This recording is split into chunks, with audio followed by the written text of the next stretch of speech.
이르시되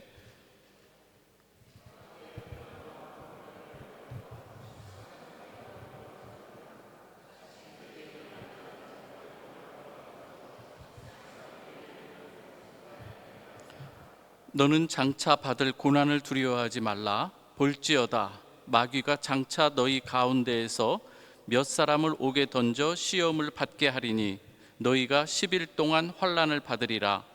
내가 죽도록 충성하라. 그리하면 내가 생명의 관을 내게 주리라. 귀 있는 자는 성령이 교회들에게 하시는 말씀을 들을지어다. 이기는 자는 둘째 사망의 해를 받지 아니하리라. 아멘. 말씀을 전하기 전에 우리 교회학교 어린이들 잠깐 일어나 주시면 기도하겠습니다. 잠깐 교회학교를 위해서 기도합니다. 아버지 하나님 감사합니다. 사랑하는 우리 교회학교 어린이들, 이제 또 우리 교사들 통해서 하나님의 말씀을 또 배우고 듣고 또 순종해 나갈 때에 크신 은혜를 더하여 주시고 지혜와 총명을 허락하여 주옵소서.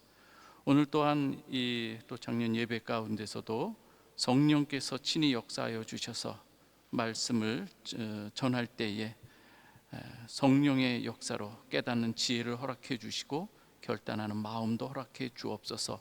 말씀의 주인 되시는 예수 그리스도의 이름으로 기도하옵나이다. 아멘.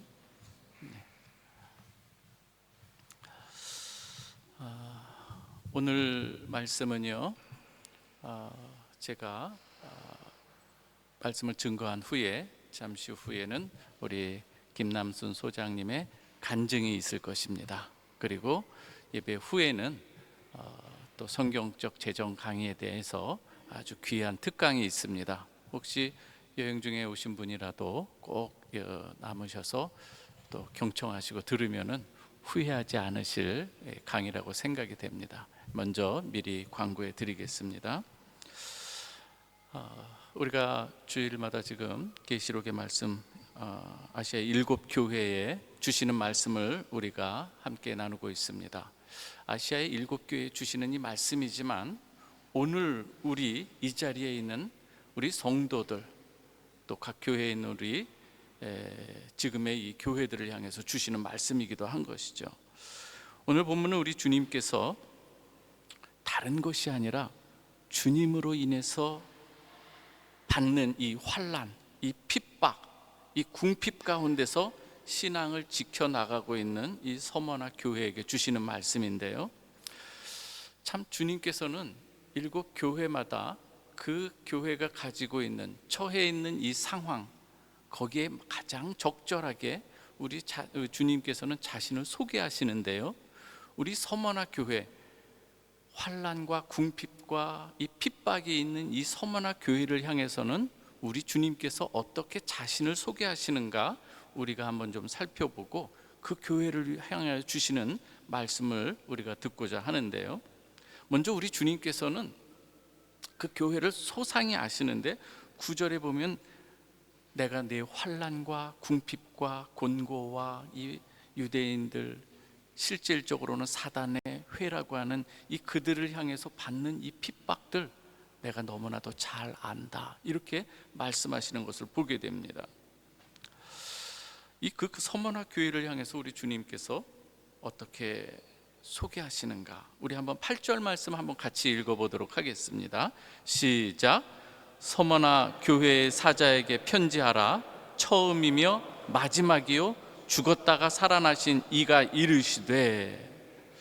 여러분, 이 동병상련이라는 말 아시리라 생각합니다. 같은 이 병을 앓고 있는 사람이 누구보다도 그 사람의 이 처한 이 아픔, 그 괴로움을 잘 알지요.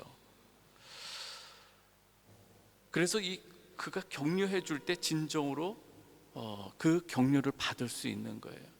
한번 제가 말씀드린 적이 있는데요, 제가 초등학교 다닐 때에 그때는 이렇게 연탄을 뗄 때가 있는데요, 저쪽 동네에서 저희 어머니 친구분이 너무나도 가슴 아픈 일을 당하셨어요.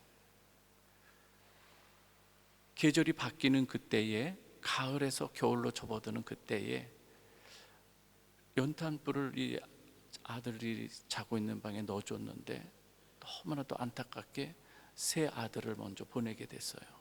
이거 어떻게 설명하겠어요? 근데 그때 우리 어머니가 그때 가서 그냥 끌어안고 아무 말 안 하셨어요. 같이 우셨어요.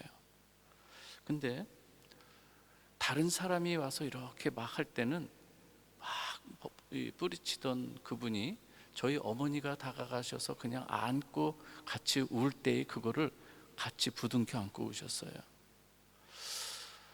왜 그런가 하면 그 전에 저희 어머니의 가슴에 저희 큰 형을 가슴에 묻었어요. 교통사고로. 근데 그것을 그 어려울 때 그분들이 와서 저희 어머니의 아픈 그 상황 속에서 그걸 너무나도 잘 알고 있는데, 그것을 아는 우리 어머니, 자식을 잃은 어머니의 그 마음을 아시니까 그냥 가서 안고 우는 것만으로도 그냥 그분이 같이 받아주신 거죠. 우리 주님께서도 또 마찬가지예요. 아브라함이 이삭을 바쳤을 때 우리 주님께서는 그 아브라함을 나중에 야고보서 같은 데 보면은 나의 벗이라 이렇게 말씀하시는 걸 볼 때에, 그래 아브라함아, 너도 아들을 내어주는 그 마음을 알겠지, 그렇죠? 우리 하나님께서도 아들 예수 그리스도를 내어주시지 않았겠습니까? 바로 그런 거예요. 오늘 이 서만학 교회를 향해서 우리 주님께서는 자신을 이렇게 소개하는 거예요. 내가 죽었다가 살아나니다. 너희 고통 가운데 그 얘기하는 거예요. 처음이고 마지막이다. 그리고 오늘 주시는 이 말씀 가운데 어떻게 얘기하는가 하면은 죽었다가 살아나시니, 우리 주님께서는 인간이 겪을 수 있는 가장 힘들고 어려운 그 모든 것을 다 몸으로 겪어내신 분이 누구시다? 우리 주님이신 거예요. 그래서 우리 주님께서 서만학 교회에 이 성도들을 향해서 이야기하시는 거예요. 오늘 서만학 교회뿐만 아니에요. 오늘 이 자리에 있는 여러분들의 모든 이 삶, 프라하에 있는 사랑하는 내 자녀들아, 내 딸들아, 너희가 가지고 있는 그 아픔 내가 안다는 거예요. 아시는 줄 믿으시기 바랍니다. 그 주님께서 오늘 이야기하시는데요, 오늘 이 서만학 교회에서 그 갖고 있는 이 고민들, 이 조롱과 모멸감, 우리 주님께서 다 아시는 거예요. 처음과 마지막이요, 죽었다가 살아나신 이라고 하는 이 주님의 자기소개는 교회 성도들이 겪고 있을 아픔을 누구보다 잘 아시고 이해하시는 것이 그대로 녹아져 있는 것이죠. 그래, 얼마나 힘들고 두려웠겠니? 하지만 낙담하지 마라, 절망하지 마라, 내가 너와 함께한다. 우리 하나님 아버지께서도 나와 변함없이 함께 하셨다. 이렇게 주님 위로하시는 것이죠. 오늘 그 처음과 마지막 되시는 그 주님께서 서머나 교회에 대해서 우리 자신도 잘 깨닫지 못하는 그 실상까지도 소상히 아시는 것을 볼 수가 있는데요, 9절 한번 같이 읽어볼까요? 9절입니다 시작. 내가 내 환난과 궁핍을 알거니와 실상은 내가 부요한 자니라. 자칭 유대인이라 하는 자들의 비방도 알거니와 실상은 유대인이 아니요 사탄의 회당이라. 그 중에 하나를 살펴보면은요, 이 서머나 교회는 주님을 믿는 이 신앙 가운데서 말할 수 없는 이 환난 궁핍을 지금 받고 살아가고 있는데요, 주님 말씀하시는 것은 실상은 말이다, 내가 누구보다도 부요한 자다, 이 말을 하고 있어요. 주님을 믿는 그 일들로 인해서 그 당시는 여러 가지 길드라고 하는 여러 조직들이 있는 이 가운데서 하나님을 믿는 것을 이렇게 이야기할 때 여러 모양으로 이 막히는 일들, 그런 일들이 너무 많았던 거예요. 그런 이 상황 가운데서 궁핍을 겪게 되는 이런 가운데서 우리 주님께서는 그들을 향해서 내가 누구보다도 부요한 자다, 세상 사람들이 너를 보고 어떻게 말할지 모르지만 너야말로 부요한 자다, 이 부에 대한 이 정의를 우리 주님께서는 새롭게 하시는 것을 볼 수가 있어요. 누가복음 12장 21절에 나오는 우리 주님께서 어리석은 부자 비유를 이야기하시는 데서도 거기서 좀 나오는 내용이 이렇습니다. 어리석은 부자가 밭에 소출이 너무 풍성해지니까 이야기 생각하는 거예요. 스스로 내가 이렇게 하리라. 나름대로 계획과 모든 것을 세웁니다. 내 곡간을 헐고 더 크게 짓고 내 모든 곡식과 물건을 새로 지은 그 창고에 쌓아두리라. 그러면서 생각하는 것이 내가 내 영혼에게 이르되 영혼아 여러 해 쓸 물건을 많이 쌓아두었으니 평안히 쉬고 먹고 마시고 즐거워하리라. 그의 참된 안식 영혼을 어디에 근거를 두고 있는가 하면 이 물질에 소출에 두고 있는 걸 볼 수가 있어요. 이때 주님께서 이런 말씀을 하세요. 내가 오늘 밤에 네 영혼을 도로 찾으리니 그러면 내 준비한 것이 네 것이 되겠느냐. 귀 있는 자는 들을지어다. 거기에는 밭의 소출뿐만 아니라 어리석은 부자의 영혼도 소유가 누구라는 얘기예요? 내가 도로 내가 찾을 터이면 그건 네 것이 되겠느냐예요. 사랑하는 우리 성도 여러분, 저와 우리 모두는요, 이 세상의 모든 피조물들은 그 소유가 우리 주님의 하나님의 것인 줄 믿으시기 바랍니다. 이것을 알지 못하고 어리석은 이 부자는 자기 노력으로 된 걸로 생각해요. 그러나 그 기록에는 이랬습니다. 밭에 소출이 많음으로예요. 이 어리석은 부자가 열심히 노력해서 얻은 결과로 이야기를 하지 않아요. 거기에는 하나님의 은혜로 된 것을 이야기하는 거예요. 신명기 8장에서도 분명코 하나님께서는 미리 이야기를 하셔요. 광야길을 걷게 하시는 그 이유와 목적, 사람이 떡으로만 사는 것이 아니요 하나님의 말씀으로 살게 하기 위해서 내가 너희를 광야길로 인도하시는데, 고난을 하나님께서 허락하시는데 너희는 분명 이렇게 생각할 거야. 약속의 땅에 들어가면 너희가 먹고 마시는 이러한 모든 풍요한 이 물질들이 있을 터인데, 그때 너희가 여호와 하나님을 잊어버리고 너희 스스로 노력해서 얻은 것으로 너희가 생각할 것이다. 절대 그러하지 마라. 이 말씀을 미리 얘기를 하셔요. 그럼에도 불구하고 인간의 연약한 이 모습들을 가진 이들은 그대로 그 모습을 따라 행하는 것이죠. 어리석은 부자의 모습은 바로 그 모습인 거예요. 여러분, 여기서 이 비유를 통해서 열심히 일하지 말라는 것이 아니에요. 여러분들, 이 세상에서 우리 성도들은 누구보다도 자기 분야에서 최선을 다해서 성실하게 일하십시오. 게으르지 마십시오. 그러나 그 모든 것을 하면서 잊지 말아야 될 것은 이 모든 것을 허락하시는 하나님이시라는 것을 절대 잊어서는 안 된다는 거예요. 내게 주어진 이 재능, 직업, 모든 이 주어진 환경까지도요, 이것을 잊어버리는 순간부터 문제가 생긴다는 것인데요, 이것을 하나님께서 오늘도 처음과 마지막이요, 인간의 역사를 주관하시는 분이 여호와 하나님이시고 우리 주님이신데, 그 사실을 모른 채 자신의 이 생명을 그 소유의 넉넉함에 두고 있는, 그렇게 살아가는 사람들이 어리석은 부자, 프라하의 어리석은 부자들이 얼마나 많은지 몰라요. 프라하뿐일까요? 대한민국의 온 세상 가운데 이 모습으로 살아가는 이가 얼마나 많은지 몰라요. 그러나 너 서머나 교회야, 너희야말로 실상은 부유한 자다. 이것을 상기시키고 격려해 주는 것인데요, 성경에서 말하는 부유한 자는 어떠한 사람인가? 우리 한 구절 읽어볼까요? 히브리서 11장 24절에서 26절인데요, 거기서 이런 구절이 있어요. 이 진정한 부가 무엇이냐? 같이 읽어봅니다. 시작.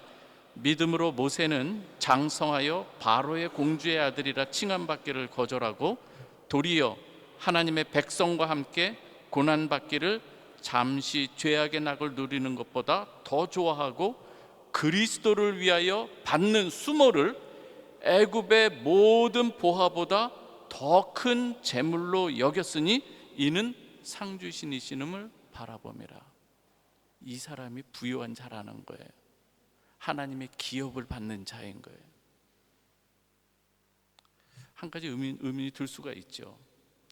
처음과 마지막이신 그 주님, 모든 것을 아시는 주님께서 내가 당할 이 어려움들 뻔히 아시는데 왜 가만 그걸 막아주시지 않느냐 하는 거예요. 여러분 그런 생각 들어보신 적 없습니까? 부족한 저도 이 고3 때 이 몸이 너무 아파서 휴학을 하는 그때 하나님 이거는 빨리 고쳐주셔야 됩니다 막. 근데 때로는 하나님께서 그대로 그걸 내버려 두실 때가 있어요.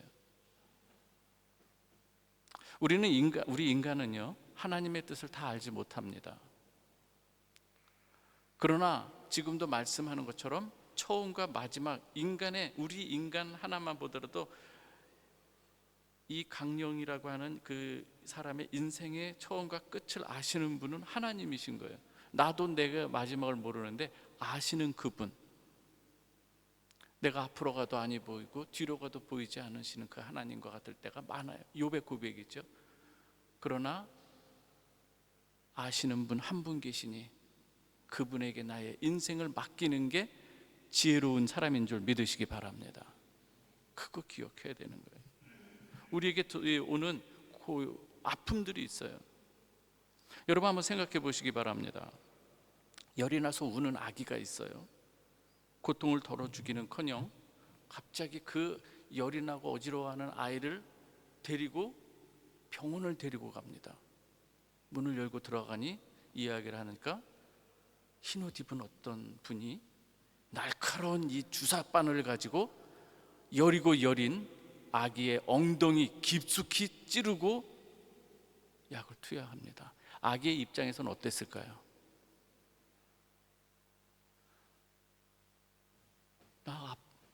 그냥 울기만 하는 거죠. 왜 더 이 아픈 것도 있는데 더 힘든 거죠. 그러나 여러분, 아기는 아직 그때까지 엄마의 지금 행하는 일들을 몰라요. 그렇지 않겠습니까? 그러나 아기를 사랑하는 그 어머니는 그 아이를 위해서 아기가 아픈 것도 알지만 그 주사 바늘을 통해서 오히려 건강하게 하기 위한 그 엄마의 마음이잖아요. 사랑하기 때문에 아픔이 있음을 알고도 그에게 주사 바늘을 놓게 하는 거예요. 우리 인생 속에도요 이렇게 깨닫지 못하는 일들이 얼마나 많은지 몰라요. 이해할 수 없는 일들이죠. 어머니의 사랑을 어린 아이가 태어난 지 얼마 안 된 아이가 알 수 있을까요? 얼마 안 된 아이가 어머니의 그 사랑 하늘보다 높고 바다보다 깊습니다. 제가 이러면서 이 아기가 그것을 고백하는 아이가 얼마나 있겠어요? 나중에서야 아는 거 아니겠습니까? 저는 오늘 이번 한풀 아카데미에 참여한 분 중에서 우크라이나에서 오신 한 목회자분이 계셨어요. 전쟁터에 있는 그 상황에서 이제 오신 거예요. 그분이 하나의 강의를 하시면서 제 아들이 이번 전쟁에 나가서 큰 부상을 입고 돌아왔어요. 아버지의 마음이 어떻겠어요? 하나님을 말씀을 전하는 아버지예요. 근데 그 목사님이 그러면서 또 같이 또 기도하고 또 이 세미나에 와가지고 같이 참여하면서, 그러나 저는 이 세미나를 마친 후에 다시금 그 현장으로 들어갑니다. 거기에서 말씀을 기다리는 자들이 있고 그들에게 말씀을 전하고자 합니다. 그러면서 가시는 거예요. 오늘 우리의 인생 가운데서는 이렇게 고난 가운데 있음에도 그러나 하나님을 신뢰하는 가운데 그러나 그 자리를 또 지켜나가는 사람들이 보이지 않는 곳에서 얼마든지 있는 줄 믿으시기 바랍니다. 그 모습을 우리 하나님께서 보고 기억하신다는 거예요. 이해할 수 없는 수많은 이 아픔들로 인해서 우리는 인생 가운데 자꾸 퀘스천들이 찍히죠. 그러나 우리가 하나님 나라에 이르렀을 때에는 그때에 그 이해할 수 없는 그 질문들, 저희 어머니도 아들을 초등학교 때 먼저 이렇게 가슴에 묻은 다음에 주님 앞에 가서는 이제 그러셨군요 깨달으셨으리라 저는 믿습니다. 우리가 생각할 때 너무 이해할 수 없는 거 아니겠어요? 그러면서 오늘 말씀을 하시는 것이 10절 하반절에 너희가 10일 동안 환난을 받으리라. 내가 죽도록 충성하라. 그리하면 내가 생명의 관을 내게 주리라. 이렇게 말씀하죠. 10일 동안 환난을 받게 된다는 것은 더 심한 고난도 있다고 하는 것도 있지만 기간이 정해져 있는 거 아니겠어요? 힘들고 어려운 기간, 그런 것이 있다 하더라도 어두운 터널도 끝이 보이는 빛이 들어오는 걸 보면 우리가 소망을 갖는 것인데요, 오늘 여기서도 말씀하는 것이죠. 어렵고 힘들지만 그러나 끝이 있다는 것이고, 그러하기에 너희는 끝까지 충성하라. 내가 죽도록 충성하라. 여기 죽도록 충성하라는 의미는 죽게 되더라도 충성하라는 의미인 거예요. 죽게 되더라도. 우리 주님께서는 죽음을 알고 끝까지 충성하신 분 아니겠습니까? 제가 어제는 여러분 아시는 분들 있을 겁니다. 어제는 체코 종교개혁가 얀 후스가 1414년 7월 6일 진리를 위해서, 그리고 복음을 위해서 싸우다가 콘스탄츠, 지금 이 독일에 있는 콘스탄츠 그 감옥에 가서 거기에서 화형을 당한 그날을 기념하는 날이 어제였어요. 제가 시간을 내서 잠시 베들레헴 체플을 다녀왔습니다. 베들레헴 체플은 얀 후스가 종교개혁을 하는 두 요람 중에 하나예요. 하나는 까를리눔 거기 본관이고요, 하나는 이 체플이에요. 하나님의 말씀을 여기서 오직 그 복음을 전하는 그 용도로 지어진 이 체플에서 10년간 한 3,000회를 설교했던 그 장소거든요. 근데 제가 어제 갔을 때에 체플 벽에 태양이 강렬하게 비칠 때 벽에 이렇게 글자가 새겨져 있거든요. 비추면은 그림자 안에 글자가 새겨진 게 벽에 비치도록 만들어져 있어요. 거기에서 너무나도 선명, 혹시 띄워줄 수 있나요? 예, 거기 써 있는 게 뭐냐면 체코어로 자 프라브드예요. 프라브다가 진리거든요. 진리를 위하여예요. 얀 후스가 무엇 때문에 그 감옥에서 화형을 당하게 되나요? 진리를 위해서예요. 진리이신 예수 그리스도를 위해서인 거예요. 다른 게 아닌 거예요. 얀 후스가 처음 사제가 되려고 하는 목적은요, 처음에는 이런 거예요. 사제들 보니까 너무 잘 먹고 잘 살고 권위도 있어 보여요. 그래서 난 사제가 되어야 되겠다, 이런 마음을 가지고 사제가 됐는데, 성경을 알고 보니, 성경을 통해서 깨닫고 보니 내가 사제가 되고자 했던 그 욕망이 얼마나 악한 것인가를 내가 비로소 깨닫게 되었다. 그러면서 철저히 회개를 하면서 개혁의 길을 가게 된 거예요. 이게 얀 후스인 거예요. 두렵지 않았을까요? 감옥에 갔을 때 두려워요. 그때마다 기도한 거예요. 거기 기도 내용 중에 그런 거예요. 당신의 은혜가 나를 감싸주지 않으면 내가 이 길을 갈 수 없습니다. 당신이 아니시면 이 잔인한 죽음을 제가 감당할 수 없습니다. 주님, 나에게 두려움이 없는 심장과 올바른 신앙, 요동치 않는 이 소망, 완전한 사랑으로 나를 붙들어 주시옵소서. 당신을 위해 인내와 기쁨으로 저의 생명을 바치게 하옵소서. 감옥에서 드린 기도인 거예요. 마지막 끝까지 회유를 합니다. 지금이라도 네가 잘못을 인정하면. 그러면서 회유할 때에 주님께서 나를 위해 두 손이 묶이셨는데 나 같은 죄인이 감히 주님처럼 묶이는 영광을 받았으니 감사합니다. 주님의 종이 되겠습니다. 이게 야누스의 고백인 거예요. 그리고 순교를 당하죠. 콘스탄츠 감옥에서 체코 이 형제들에게 보내는 편지 글 중에 한 구절이, 여러분들이 그 야누스 동상 앞에 보면 그 앞에 새겨져 있는 글인 거예요. 밀루이테세, 서로 사랑하십시오. 브라브디카 까치데모 프시에이테, 진리를 모든 사람으로 소망케 하십시오. 전하게 하십시오. 이 말이 거기에 새겨져 있는 거예요. 그러면서 그의 생애를 마친 것을 보게 되는데요, 사랑하는 우리 성도 여러분, 우리에게 우리 주님께서도 마지막 사명을 우리에게 허락해 주시지 않았습니까? 프라하에 살아가는 여러분들이요,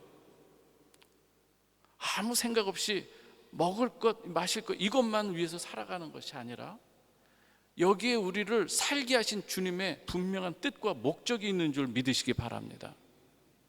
그것을 생각하면서 얀 후스의 입에서 고백되어진 그 예수, 루터의 입에서 그 심장으로 고백되어진 그 예수, 그 예수를 우리의 입으로, 우리의 몸으로 살아내면서 주를 증거하는 복음의 증인이 되지 않으시겠습니까, 여러분?